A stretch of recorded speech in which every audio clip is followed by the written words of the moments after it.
Bleach walked so Demon Slayer and Jujutsu Kaisen could run. I don't ever want to hear no Slender. Greetings, salutations, and nothing but good things. So this week I'm going to be making a custom skateboard. So this week we're going to be doing a porcelain inspired skateboard. I always sell a lot of my art at CurrieGOAT.com. Usually it's like my rugs and paintings and so on, and I never really get to keep anything. So I thought I'm going to do some skateboards and I'm actually going to keep them. I don't know if I want to do an exhibition at some point. Would you guys come? Let me know. Yeah, I just think it would be so sick to have like all of my skateboards that I painted or lined up like in different ways. So I've just been looking into porcelain just as an art form. It's just an aesthetic that I've always kind of gravitated toward. And I found that a common motif in Chinese porcelain is to do this really rich blue on white, and then to have depictions of animals or mythical creatures like dragons, which obviously you know I love. So I thought as an experiment, it'd be nice to do it for a video as well and take you guys along with me. And while I was looking at contemporary versions of porcelain art, I found an artist called Li Zhu. He's put China on all sorts of objects that you wouldn't necessarily associate with China, like he did these cans. And I actually found on Instagram this artist called Plastika Fantastika. She's actually a Russian based artist in Moscow, and I have a whole bunch of Russian viewers, which I never thought would ever happen because I do my videos in English. But hi guys, this one's for you. She does these like models of flowers, but then she puts like lion mouths in them. Her work is Fantastika. I guess that's why she named herself that. So I thought I kind of merged the two. I really wanted to do like a dragon that's coming out of the flower in a similar way that she does. So now what I'm going to do is try and find a way to merge them ideas into a rough sketch. I just got an iPad recently and I'm kind of learning how to go through it. And in the spirit of learning, it's a great way to introduce our sponsor for this video, Skillshare. On Skillshare, you'll find an extensive range of classes covering a whole bunch of creative topics like drawing, crafting, painting, and pretty much anything else you want to figure out. Like I said earlier, I recently got myself an iPad, and in this video I'm going to show you what you can do with Adobe Illustrator for the iPad, because there really isn't much out there. But what there is a lot of really great and insightful quality information on is Procreate, especially on Skillshare. As I was looking into getting into Procreate, I found this course by Vashti Harrison, Illustrating in Procreate, Drawing a Shareable Time-Lapse. My favorite thing about Skillshare is the very specific and curated learning experience. They're always launching new premium classes and there's no ads, which means that I can stay 100% focused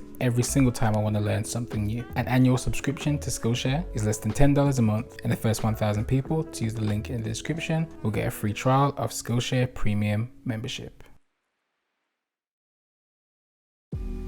So I've been messing around with this iPad for about a month now, and every time I draw something on it, everyone always wants to ask me, what is the app you're using? Is it Procreate? No, I'm actually using Adobe Illustrator for the iPad, and the reason being is not necessarily because it's better or worse than Procreate, but because Adobe Illustrator works in vector, which basically means that I can scale my work up and down to any size and it won't pixelate. You know, when you grab an image off the internet or whatever, and it just turns to mush as soon as you try and change it. Well, that doesn't happen with vector files. So that's pretty much the main reason why I use it. I would say if you want to use your drawing with all of your brushes and so on, definitely use Procreate. But if you need to use your stuff for print, or you want to send it and use it for different various things at different sizes, I would definitely suggest using vector. And right about now, I think the best way to do that is Adobe Illustrator on the iPad. But those people don't pay me, so we're gonna move on swiftly from that and talk about how I'm going to make these dragons into these flowers and make it make sense on this porcelain design.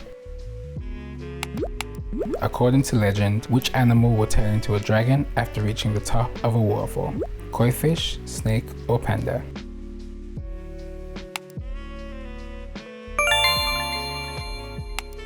One of my design philosophies is combining things in interesting ways.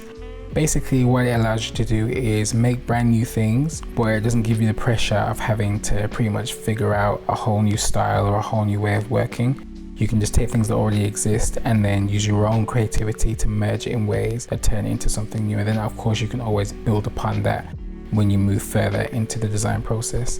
So with this, I pretty much wanted to merge all three elements, which was the flower designs with the mouse, but rather than using the lions or the tigers, I wanted to use a dragon.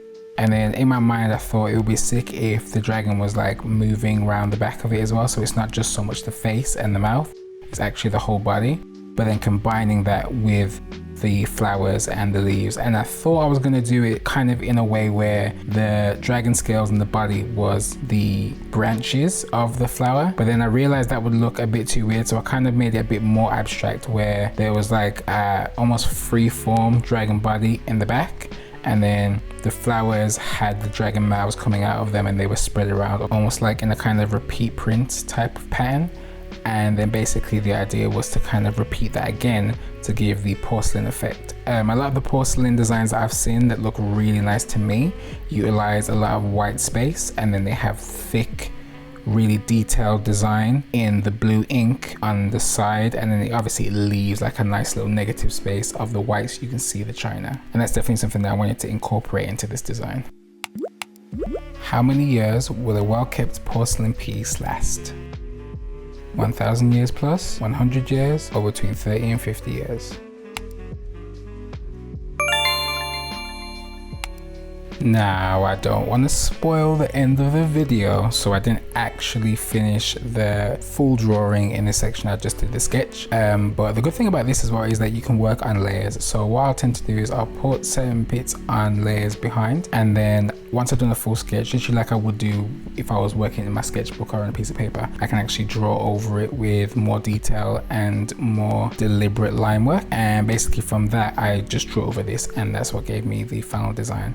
And then I just use the color tools to make sure that I got it all blue. And with the sketching part all done, we can move on to the custom itself.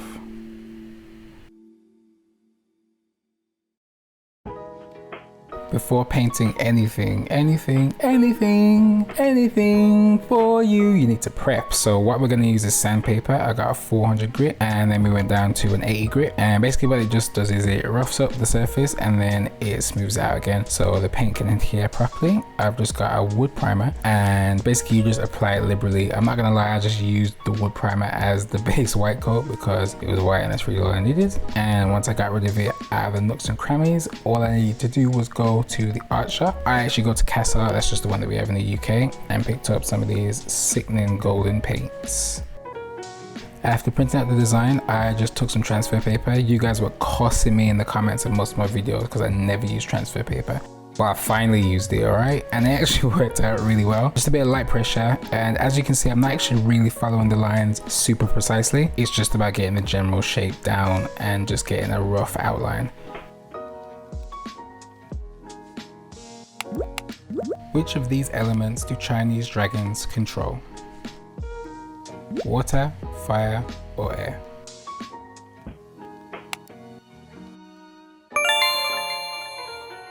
I remember a few years ago, before I started my YouTube channel, I was watching a video by 1000 and he swears by these golden paints. He gave some good advice. He said that obviously if you're working on sketchbook stuff or things that don't need to be archival, then it makes sense to buy the cheapest possible paints. And then when you're doing stuff that's really meant to last or really high quality pieces, use the most expensive. And that's pretty much how I live my art life. I spend absolutely 0 pennies and pence and pounds on art supplies when I'm doing something for sketchbook or something that's rough, and then when I'm showing something to you guys, I really splash out on them goldens.